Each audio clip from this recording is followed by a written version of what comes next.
O preço do desprezo. A rainha oculta de Bragança. Atenção!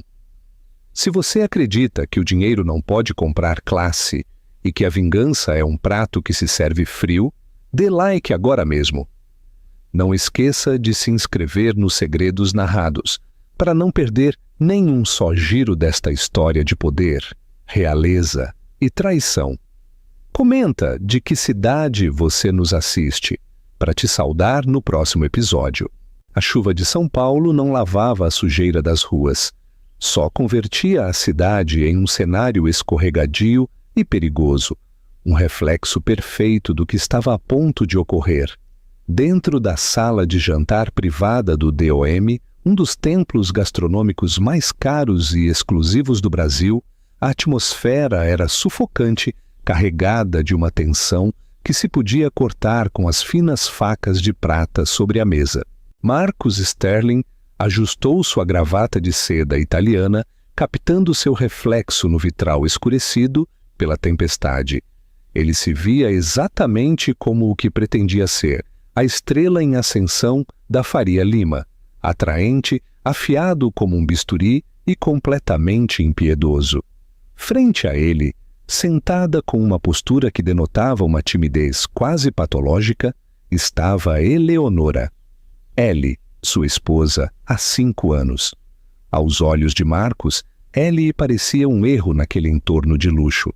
Enquanto as outras mulheres no restaurante exibiam vestidos estruturados de grife ou faziam brilhar diamantes da Cartier sob as luminárias de cristal, Ellie vestia um simples vestido cinza chumbo que possuía há anos.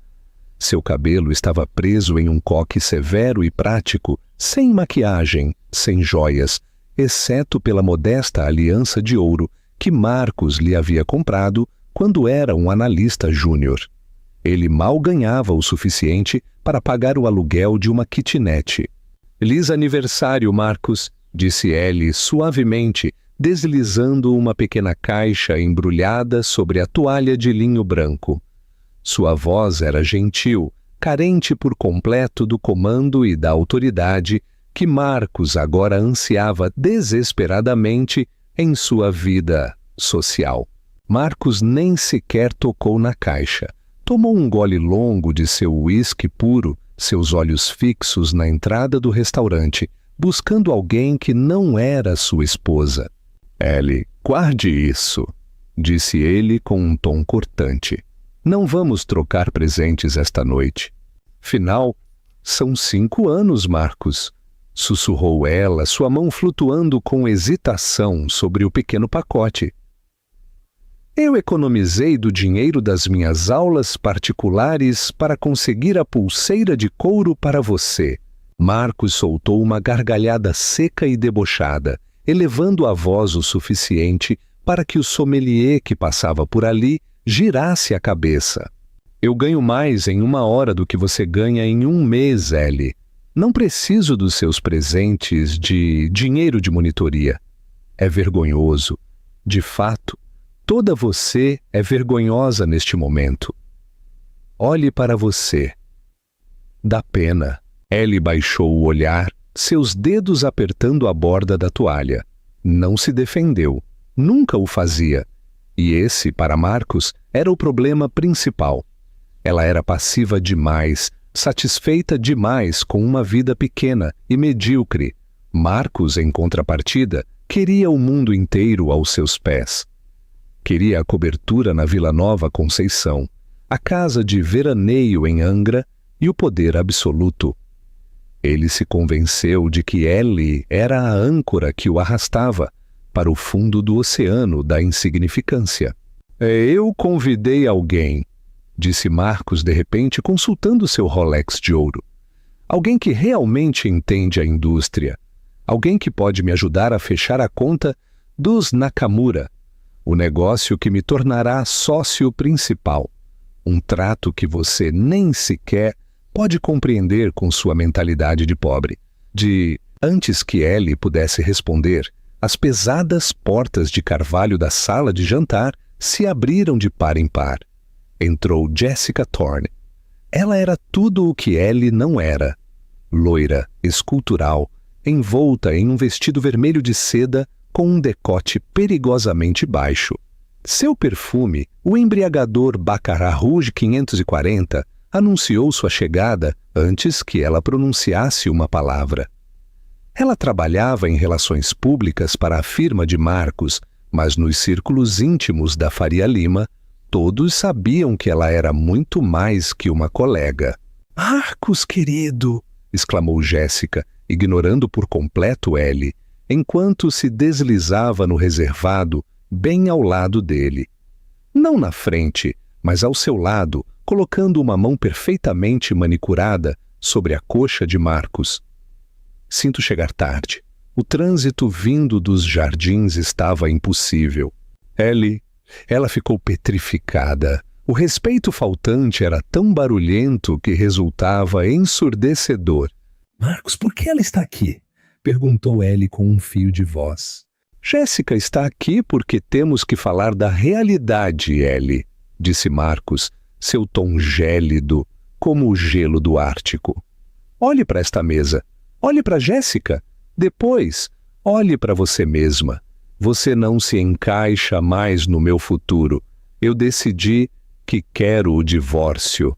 Jéssica sorriu com malícia, servindo-se de uma taça do vinho safra que Marcos havia pedido. "Não leve para o lado pessoal, querida", disse Jéssica, fingindo uma simpatia que não sentia. "É uma questão de ótica. Marcos vai ser sócio na Sterling & Ross muito em breve. Ele precisa de uma esposa que aparente o papel, alguém que possa organizar jantares beneficentes, não alguém que pareça que lava os pratos depois da festa."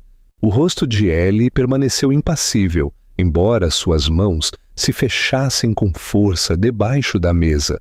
"Eu te apoiei durante 5 anos, Marcos", disse ela com uma firmeza repentina. "Quando você estava desempregado, quando falhou no exame da OAB na primeira vez, eu paguei cada centavo do aluguel e da sua comida. Eu te devolvi", estourou Marcos, batendo na mesa com um punho. Os talheres de prata tilintaram violentamente. "Te devolvi 10 vezes. Eu pago o apartamento, pago sua comida, pago seja lá o que for isso que você está vestindo. Mas sejamos honestos. Você é pobre de espírito, tem uma mentalidade de miséria, é feliz com cupons de desconto e transporte público. Eu preciso de uma rainha, e você mal chega a ser uma camponesa." A crueldade de suas palavras ficou flutuando no ar pesado. Jéssica soltou uma risada cruel e aguda. Marcos enfiou a mão em sua pasta de couro e tirou um envelope pardo grosso. Deslizou-o sobre a mesa, batendo acidentalmente na pequena caixa de presente de Ellie, que caiu no chão. Ignorada. "Estes são os papéis do divórcio, Ellie. Estou solicitando por diferenças irreconciliáveis. Estou sendo generoso. Você fica com o Honda velho e 20 mil reais. É mais do que suficiente para alguém como você começar de novo em, não sei, no interior de Minas Gerais, onde quer que vá a gente como você." Foi naquele exato instante que algo mudou em Ellie. A timidez desapareceu. Suas costas se endireitaram com uma rigidez aristocrática. Ela já não parecia uma pequena rata assustada.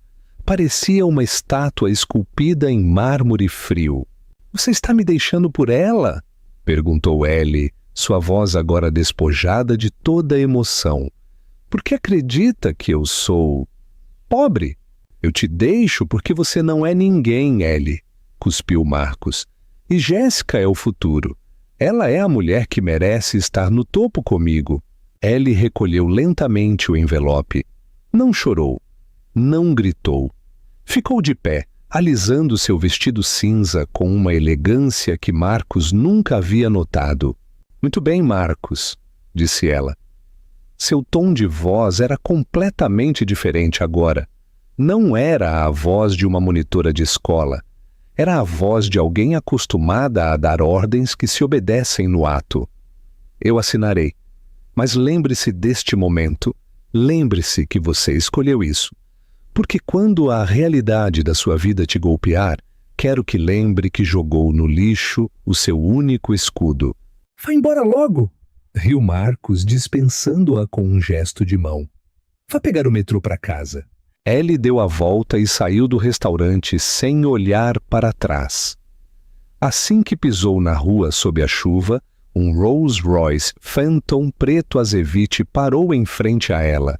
O motorista, um homem chamado Arthur, que havia servido à sua família por 3 décadas, desceu com um guarda-chuva de seda. "Para casa, Vossa Alteza?" perguntou Arthur em voz baixa, protegendo-a da água. Ellie, ou melhor, Lady Eleonora da Casa de Bragança, olhou para a janela do restaurante onde seu marido estava beijando a amante. Sim, Arthur. Leve-me ao consulado e ligue para o Conselho Legal Real em Petrópolis. Meu marido quer o divórcio. Vamos dar a ele uma guerra que ele não poderá esquecer. Pergunta para a audiência.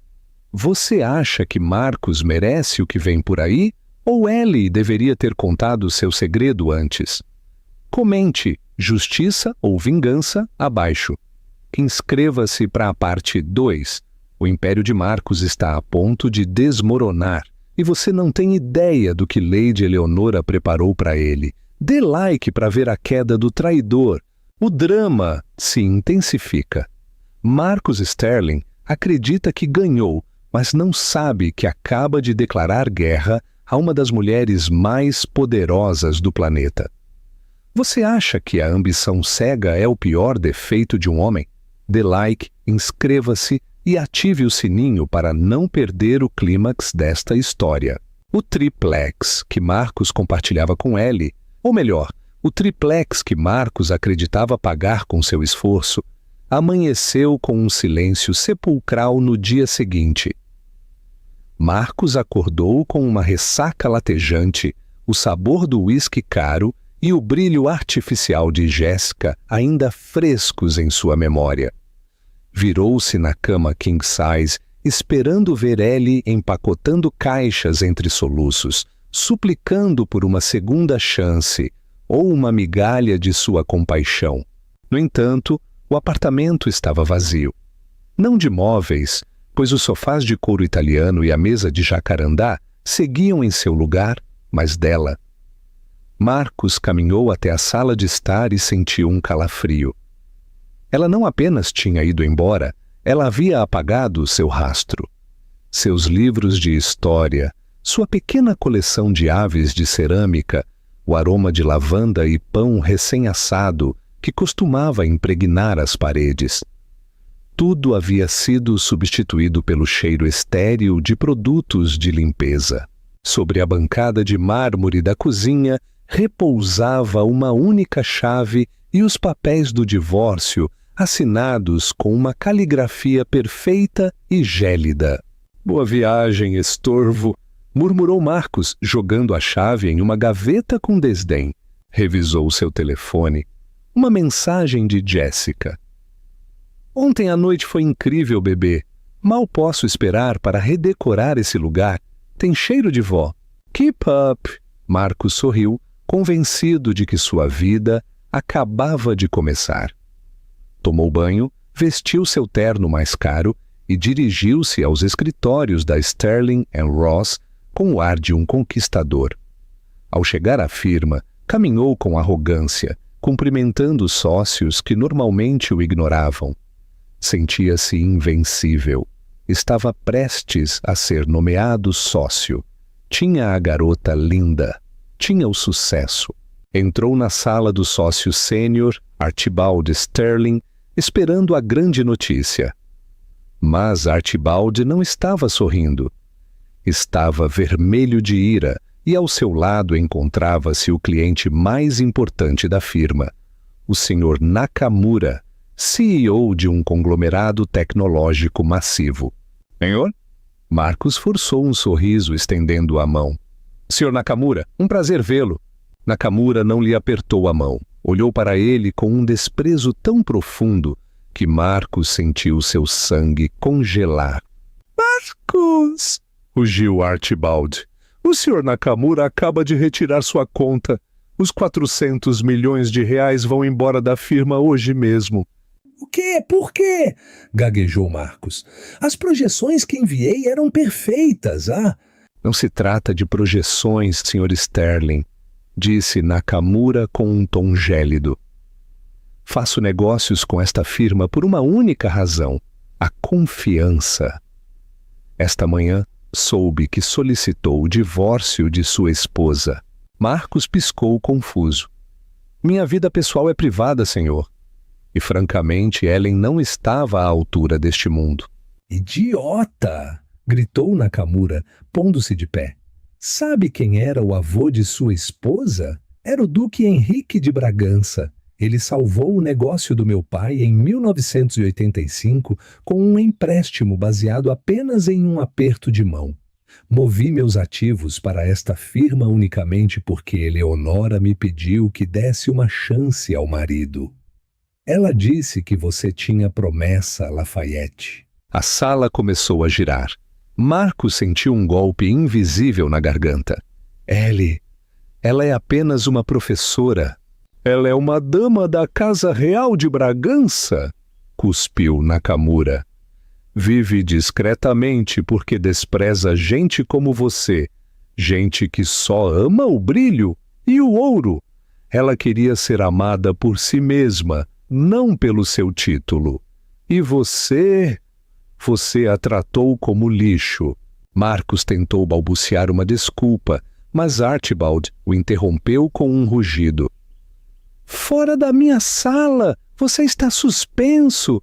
Se o Nakamura for embora, você não está apenas demitido. Eu cuidarei para que nenhuma firma neste país volte a te contratar. Você está acabado, Marcos. Pergunta para o chat. Você sente pena de Marcos ou acredita que o karma está fazendo o seu trabalho? Comente justiça ou karma. Enquanto isso, do outro lado da cidade, no consulado do Principado de Bragança Dumont, as pesadas portas de ferro se abriram de par em par. Um Rolls Royce com bandeiras diplomáticas entrou no pátio. Todo o pessoal, mordomos, criadas e guardas de segurança, alinhou-se em uma formação perfeita. Eleonora desceu do carro. Mas já não era a mulher do vestido cinza. Vestia um terninho Chanel branco sob medida, óculos de sol escuros e um broche de diamantes em forma de falcão, o escudo de sua casa. Kensington, o chefe dos mordomos, fez uma reverência profunda. Bem-vinda à casa, Lady Eleonora. Seus aposentos estão prontos. E os advogados? Perguntou ela com uma voz que destilava autoridade real.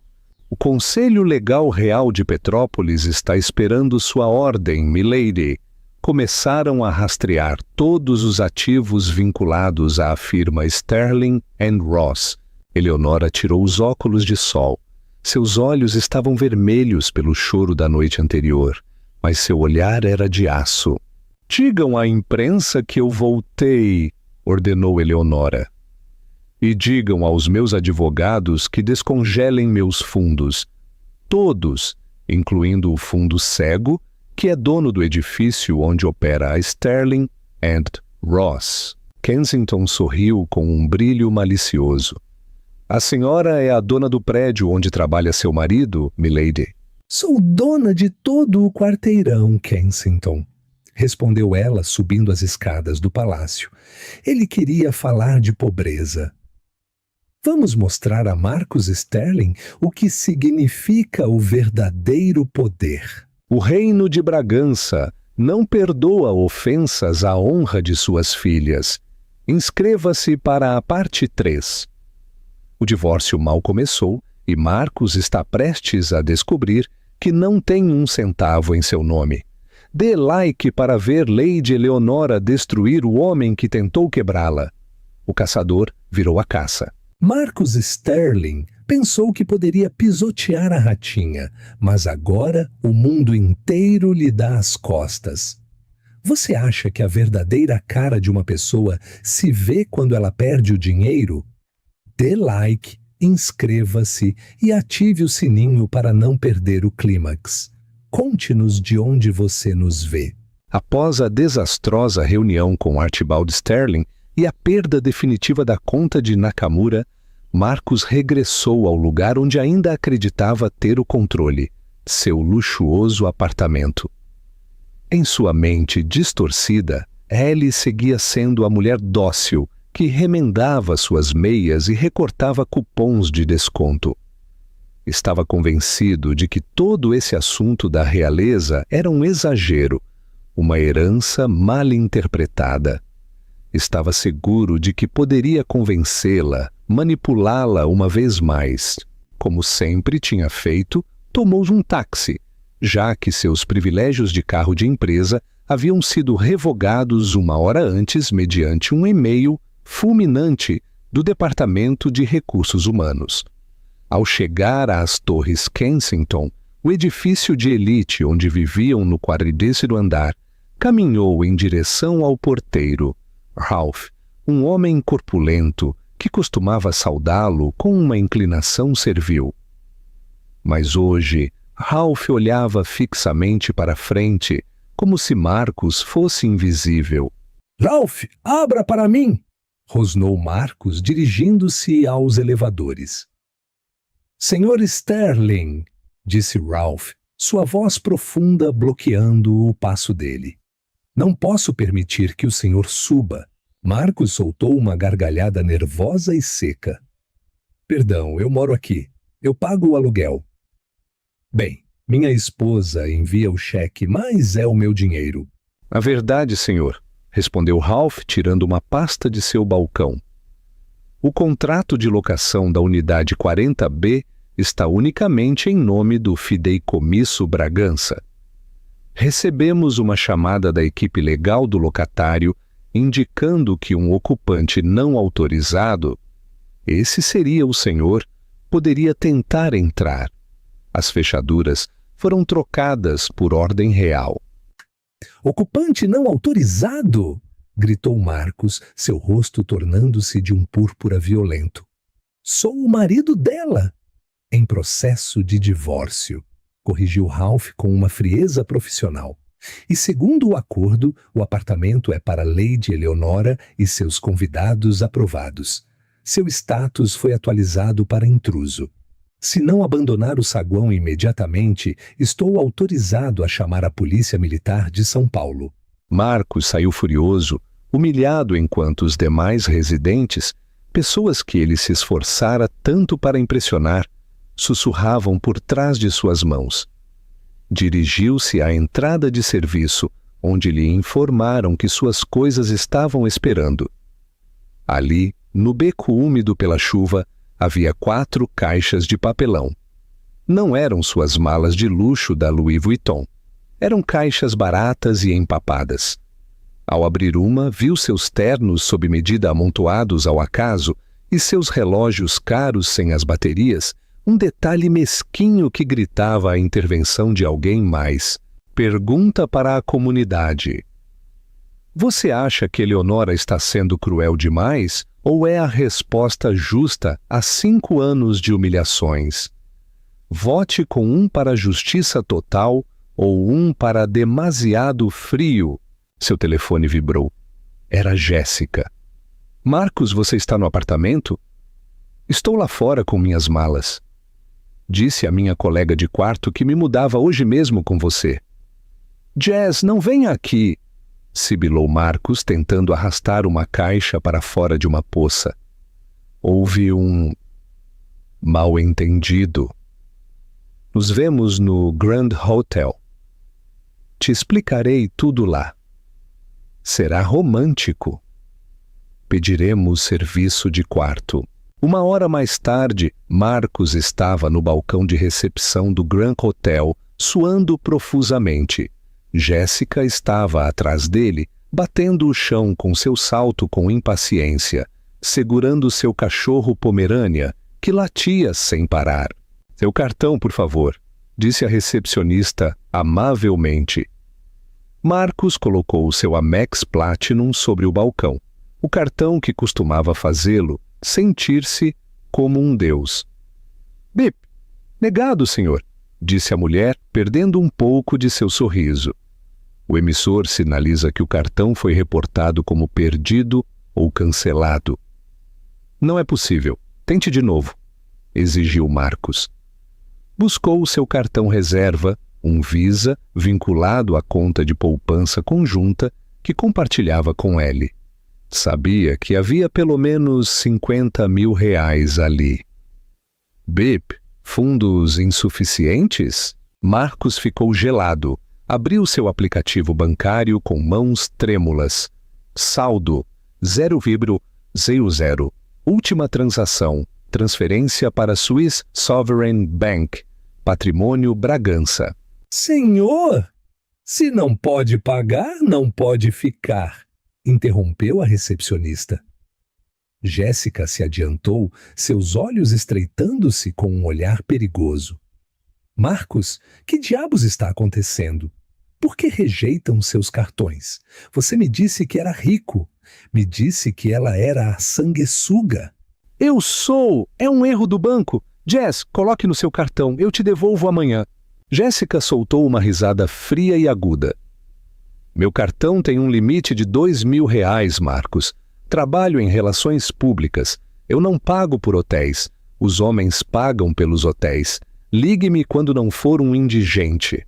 Ela deu meia volta, arrastando suas malas e deixando Marcos sozinho no lobby, cercado de caixas de papelão molhadas e sem um só centavo em seu nome. A pobreza de que havia acusado Ellie era agora sua realidade mais absoluta, mas, diferentemente dela, ele não tinha a dignidade para manejá-la. Passou a noite em uma lan house 24 horas, dormindo com a cabeça sobre um teclado, enquanto seu terno italiano amarrotava e cheirava a chuva de beco. Marcus Sterling não sabia, mas enquanto ele buscava moedas entre seus bolsos, Lady Eleonora estava em seu despacho real, assinando uma ordem de aquisição. A Kensington, disse ela, olhando o horizonte de São Paulo a partir do consulado. E assegure-se de que o Sr. Sterling receba um convite pessoal para a gala do Falcão Dourado.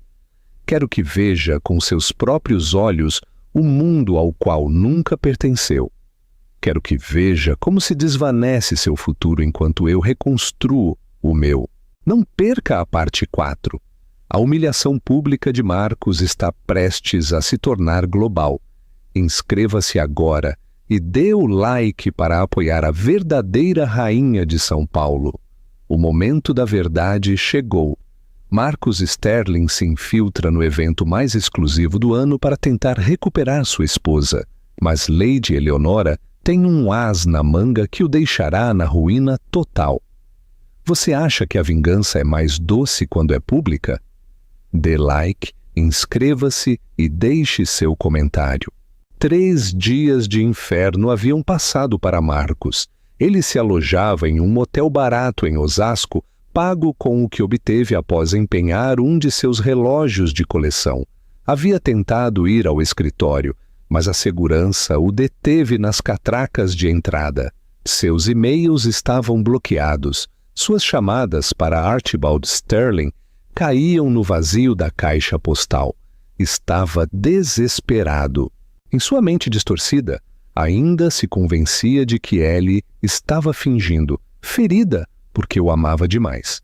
Estava seguro de que se pudesse vê-la cara a cara, poderia usar seu charme para consertar tudo. Então ele viu na página social do jornal: o retorno da duquesa. Lady Eleonora será a anfitriã da gala anual do Falcão Dourado no MASP. As entradas custavam 20.000 reais por prato, dinheiro que Marcos não tinha. Mas Marcos conhecia o gerente de buffet do museu. Haviam jogado golfe uma vez. Usou seus últimos recursos para que seu terno fosse limpo e passado, barbeou-se na pia do motel e praticou sua desculpa frente ao espelho rachado. Ellie, fui um tolo. Jéssica não significou nada. Você é o amor da minha vida. Realmente acreditava nisso. Ou melhor, acreditava que precisava do dinheiro dela o suficiente para atuar como se a amasse. Naquela noite se infiltrou pela entrada da cozinha, subornando um garçom com seus últimos R$ 50. Uma vez dentro, tirou o paletó de serviço e misturou-se com a multidão. O vão do museu estava transformado. Seda dourada pendurada no teto, milhares de rosas brancas perfumando o ar e uma orquestra filarmônica tocando suavemente. Ali, em um palanque elevado, estava ela. Pergunta interativa. Você acha que a mudança de atitude de Ellie é real ou é apenas uma máscara para ferir Marcos? Comente rainha ou máscara. Eleonora estava impressionante. Usava um vestido de veludo azul noite que abraçava sua figura, um contraste total com a lã cinza que costumava usar. Ao redor de seu pescoço brilhava um colar de diamantes e safiras tão pesado que parecia poder esmagar uma mulher menor. Em sua cabeça, uma pequena e elegante tiara. Marcos sentiu uma onda de ciúmes e possessividade. Essa era sua esposa. Começou a empurrar através da multidão, ignorando os olhares de desprezo dos convidados. De repente, sentiu uma mão em seu braço. Era Jéssica. Havia conseguido entrar também com seu vestido vermelho do jantar de aniversário, mas aqui, rodeada de alta costura, parecia barata e fora de lugar. Marcos, o que faz aqui? Sibilou ela. Venho recuperar minha esposa, Jéssica. Você arruinou tudo, respondeu ele, livrando-se do aperto dela. Marcos caminhou em direção ao palanque. O salão ficou em silêncio quando chegou à borda da plataforma. Ellie, chamou ele. As conversas pararam. O prefeito de São Paulo, que falava com ela, olhou-o com fastio. Eleonora girou lentamente. Sua expressão não era de ira, mas de algo muito pior. Aburrimento. Tédio. Marcos, disse ela, sua voz amplificada pelo microfone que segurava. Vejo que conseguiu encontrar uma entrada, embora não veja seu nome na lista de convidados. Ellie, por favor, suplicou Marcos. Cometi um erro. Estava estressado no trabalho. Fiz tudo por nós para construir um futuro. Um futuro? Pensou Eleonora. Baixou um degrau, os diamantes de seu pescoço captando a luz. Sabe, Marcos, durante 5 anos joguei um jogo. Queria ver se um homem podia amar a Eleonora monitora, Eleonora a cozinheira, Eleonora a esposa silenciosa. Ocultei meu título porque meu pai me disse que homens como você só amam o brilho, não a substância. Eu amava a substância. Mentiu Marcos com lágrimas falsas nos olhos. Você chamou meu apoio de vergonhoso? Lembrou ela com frieza. E agora está aqui. Por quê? Porque sente minha falta? Ou porque seu cartão de crédito parou de funcionar? Marcos ficou congelado. Eleonora dirigiu-se à multidão com um sorriso gélido. Damas e cavalheiros, como presidente do Fideicomisso Bragança, tenho um anúncio. Esta tarde realizei uma aquisição estratégica. Uma tela gigante atrás dela mostrou o logo da Sterling & Ross. Comprei a participação majoritária da firma onde trabalhava Marcos e meu primeiro ato como dona é reestruturar o programa de sócios. Marcos, você não está apenas suspenso, está demitido.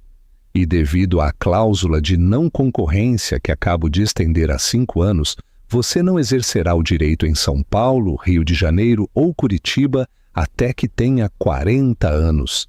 O golpe final.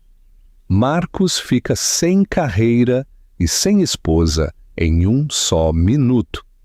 Inscreva-se para a parte 5. O confronto legal está por começar e Marcos tem um plano desesperado que envolve um herdeiro. Dê like para ver o desenlace. Marcos Sterling não se rende. Humilhado e na ruína, descobriu um segredo que poderia devolver-lhe todo o poder. Um herdeiro real. É um pai arrependido ou um monstro buscando um bilhete de loteria? Dê like, inscreva-se e deixe sua opinião.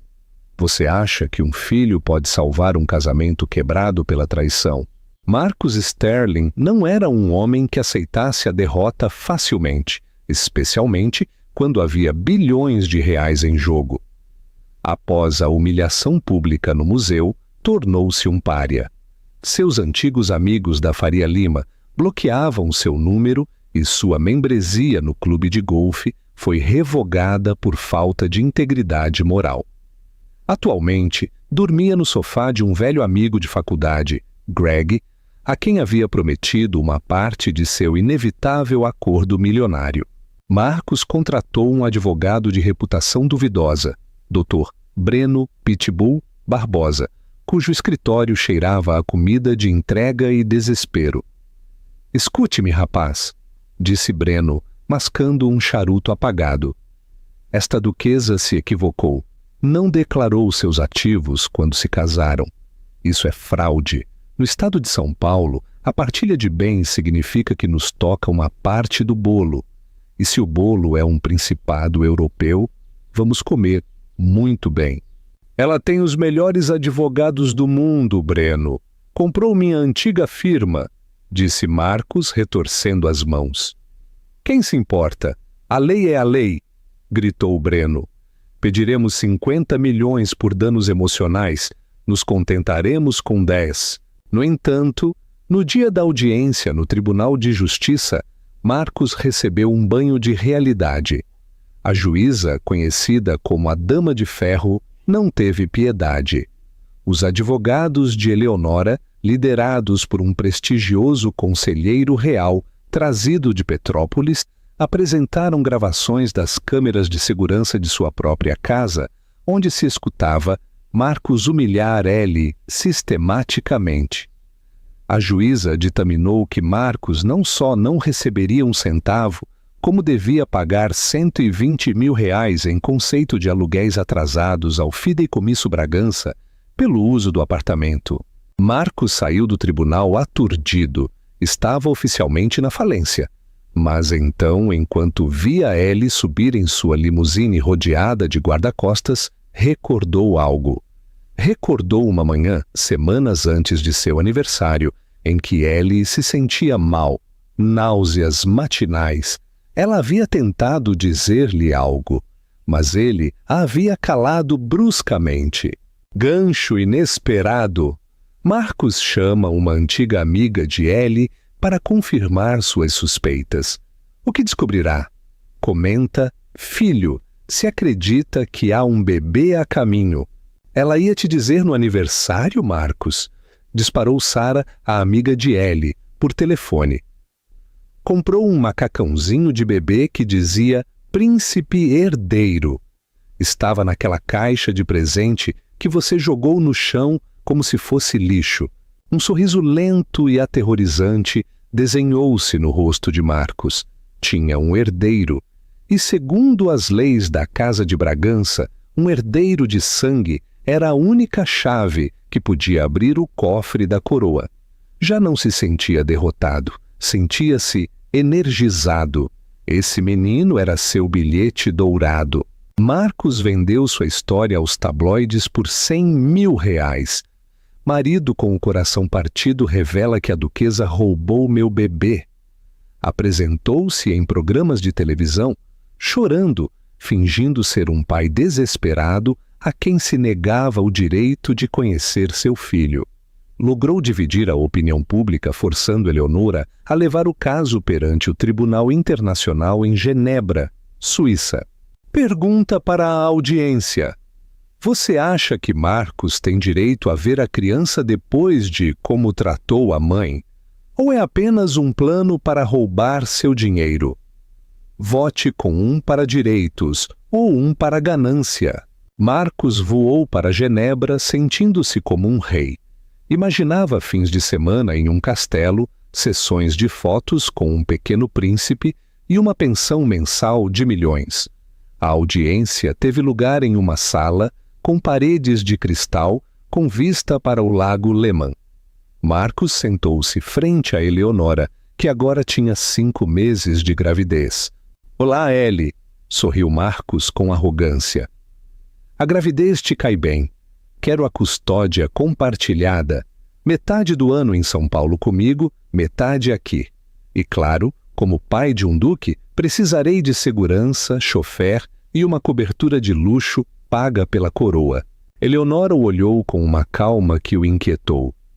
Não havia medo em seus olhos, só uma profunda lástima.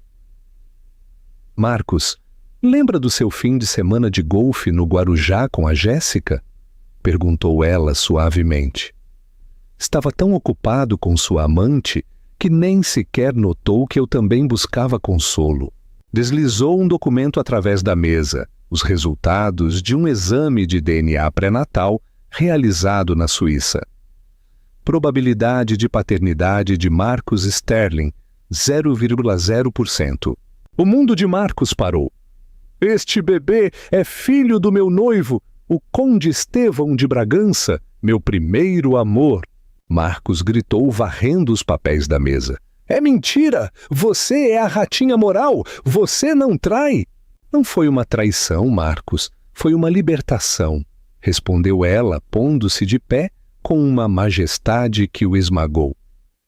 Você queria ser livre, queria uma vida diferente, felicidades.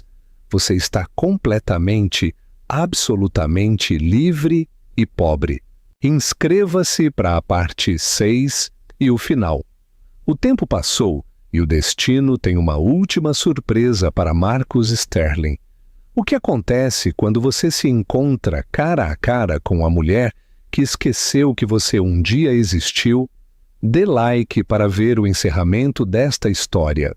5 anos se passaram desde aquele tormentoso divórcio em Genebra. 5 anos é tempo suficiente para que uma montanha seja erodida pela chuva e para que um homem perca até o último vestígio de sua alma. No alto das colinas, os sinos da Catedral de Bragança repicavam com uma alegria ensurdecedora. Era o 5º aniversário do Duque Henrique, o futuro soberano do Principado. Eleonora, agora conhecida mundialmente como a Duquesa de Ferro, estava de pé na sacada do Palácio Real. Já não era a mulher acuada dos vestidos cinzas. Era uma visão de seda esmeralda, radiante e poderosa. A seu lado estava o Conde Estevão, o homem que amou sua força e não seu silêncio. Eles te adoram, Ellie, sussurrou Estevão, colocando uma mão protetora em suas costas. Me adoram porque finalmente aprendi a lutar, respondeu ela com um sorriso, observando seu filho Henrique correr pelos jardins reais. Havia transformado sua dor em uma fundação global para os direitos das mulheres, convertendo-se em uma força da natureza que ninguém ousava desafiar. A lembrança de Marcos Sterling não era mais que um pesadelo distante do qual finalmente havia despertado. Pergunta final para a audiência. Você acha que a verdadeira vitória de Eleonora foi o dinheiro ou ter encontrado alguém que realmente a valorizasse? Comente amor ou poder.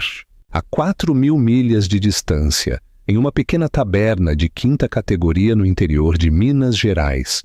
O ambiente era muito diferente. Jessica Thorne, a mulher que uma vez sonhou com as galas de São Paulo, limpava um balcão pegajoso. Seu cabelo loiro estava descuidado, com raízes escuras, e suas mãos, antes perfeitas, estavam vermelhas e rachadas pela água fria e detergente. Ninguém naquela cidade a chamava de especialista em relações públicas. Chamavam-na de a forasteira amarga. Na televisão do bar passava uma reportagem sobre o aniversário da duquesa Eleonora.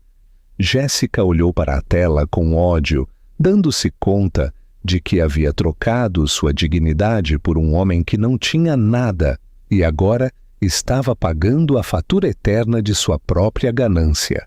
Enquanto isso, em São Paulo, a chuva convertia a cidade em um borrão cinza. Marcus Sterling estava sentado no banco dianteiro de um Lincoln Navigator alugado. Já não era advogado. Sua inabilitação por fraude o havia convertido em um pária corporativo. Vivia em uma kitnet no Brás, que cheirava a mofo, e dirigia para um aplicativo de transporte de luxo, rogando por gorjetas para cobrir o aluguel. Seu telefone emitiu um sinal sonoro, uma retirada no aeroporto de Congonhas, hangar privado. Quando chegou à pista, seu coração quase parou ao ver o jato privado com o escudo do falcão dourado da Casa de Bragança. Quis fugir, mas precisava do dinheiro. A porta do jato se abriu. Eleonora desceu segurando a mão de seu filho. Estava impecável, envolta em um sobretudo que custava mais do que Marcus ganhava em um ano. O mordomo Kensington carregou a bagagem sem dedicar um só olhar ao motorista. Eleonora deslizou no assento traseiro. O aroma de lavanda encheu o carro, um fantasma do passado que fez com que os olhos de Marcus se enchessem de lágrimas por trás de seus óculos de sol escuros. "Para as Nações Unidas, por favor", disse ela com voz suave e melodiosa. Marcus conduziu em silêncio, escutando como ela jogava com seu filho no banco de trás. Soava feliz, genuína e profundamente em paz. "Mamãe, você viveu aqui?" perguntou o pequeno Henrique. "Há muito tempo, meu amor", respondeu Eleonora. "Aqui aprendi uma lição muito difícil. Aprendi que às vezes você tem que perder algo para se dar conta de que nunca foi seu de verdade." Ao chegar à ONU, o porteiro abriu a porta traseira. Eleonora desceu com seu filho nos braços. Antes de fechar a porta, inclinou-se por um segundo. Marcus conteve o fôlego, esperando que ela gritasse, que o insultasse, que se zombasse de sua miséria. Mas o que ocorreu foi pior. Eleonora olhou-o diretamente nos olhos, mas não houve ira, nem reconhecimento, nem ódio. Para ela, ele não era Marcus Sterling, não era seu ex-marido, nem o homem que tentou quebrá-la. Era simplesmente o motorista. Era ruído de fundo. "Obrigada pela viagem", disse ela com um sorriso de cortesia profissional. Sacou uma nota de R$100 de sua bolsa e a deixou no porta-copos. "Fique com o troco. Compre algo quente. Faz muito frio lá fora." Ela deu meia volta e caminhou para o tapete vermelho, desaparecendo entre os flashes dos fotógrafos. Marcus ficou sozinho no carro, apertando a nota contra seu peito, enquanto começava a chorar desconsoladamente. Ela não o havia destruído com uma demanda. O havia destruído esquecendo por completo que algum dia ele existira. Marcus Sterling era simplesmente irrelevante. A história não termina com um adeus. Lady Eleonora reclamou seu trono, mas o passado da Casa de Bragança esconde segredos que nem ela conhece. Poderá Marcus Sterling sobreviver à sua própria miséria ou buscará uma última e desesperada redenção? Dê like, inscreva-se e comente. Você acha que Marcus merece uma oportunidade de perdão? A nota de R$100 continuava no porta-copos, brilhando sob as luzes de neon de São Paulo como uma zombaria silenciosa. Marcus Sterling não deu partida no carro. Ficou ali, vendo como a silhueta de Eleonora desaparecia. Em esse momento, a realidade o golpeou. Ele já não contava. Para Eleonora, ele era menos que uma lembrança. Era um trâmite esquecido. Interação com o público. O que é pior, ser odiado fervorosamente ou ser tratado com absoluta indiferença? Escreva ódio ou indiferença nos comentários. Enquanto isso, dentro do prédio da ONU, Lady Eleonora preparava-se para dar um discurso que mudaria a política exterior de seu principado. Mas enquanto revisava suas notas, Kensington se aproximou e lhe entregou um envelope selado com cera negra. tinha escrito apenas uma palavra em caligrafia antiga: Bragança. Ao abri-lo, o rosto de Eleonora empalideceu. Era uma fotografia antiga de seu pai, o Duque, junto a um homem cujo rosto havia sido queimado na imagem. Detrás da foto, uma nota dizia: a coroa que você carrega tem uma dívida de sangue. Nos vemos em Petrópolis. Longe dali, em um motel de beira de estrada, Marcos recebeu uma visita inesperada. Um homem de terno caro sentou-se na cama desvencijada. Sr. Sterling, sei quem é você, e sei o quanto odeia a mulher que o deixou na rua. Meu nome é João Quantron. Lady Eleonora tem um segredo familiar que poderia anular seu direito ao trono. Ajude-nos a derrubar a rainha de São Paulo e lhe devolveremos sua vida na Faria Lima. Só tem que testemunhar que ela ocultou informação sucessória durante seu casamento. Marcos olhou a foto de seu filho Henrique em um recorte de jornal velho. Por um momento, a velha ganância brilhou.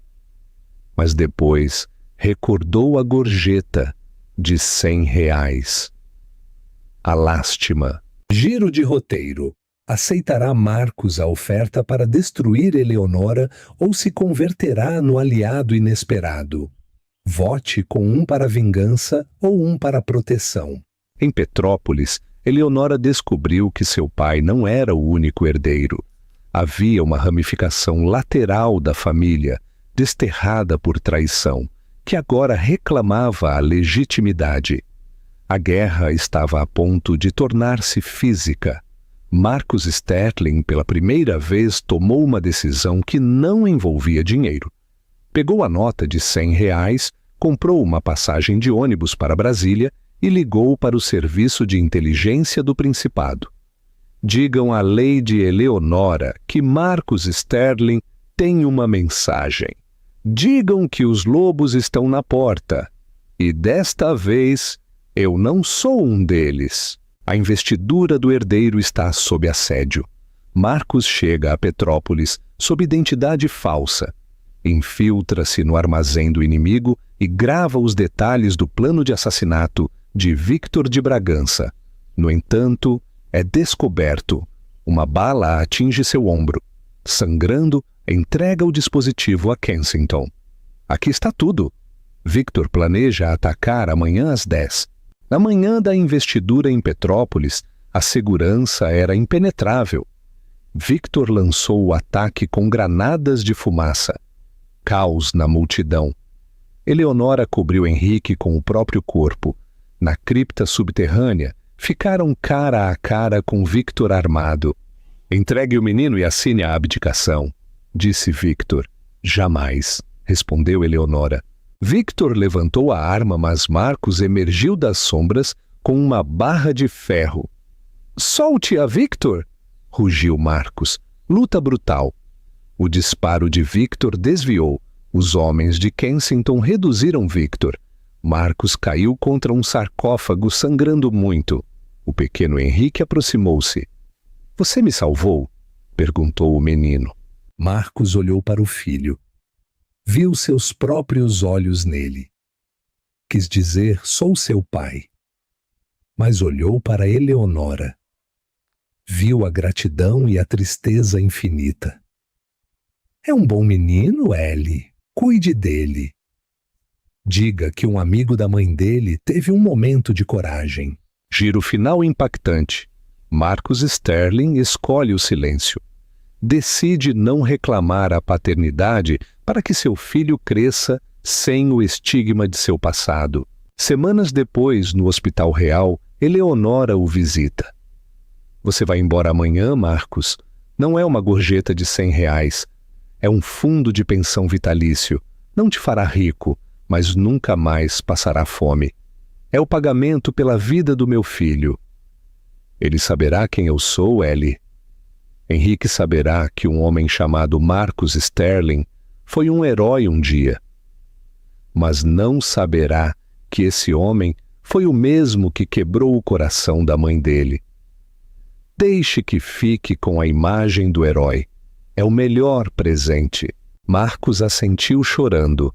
Um castigo justo. Viveria à sombra do filho que nunca o chamaria de pai. Epílogo. 5 anos depois. A era de Eleonora é uma idade de ouro.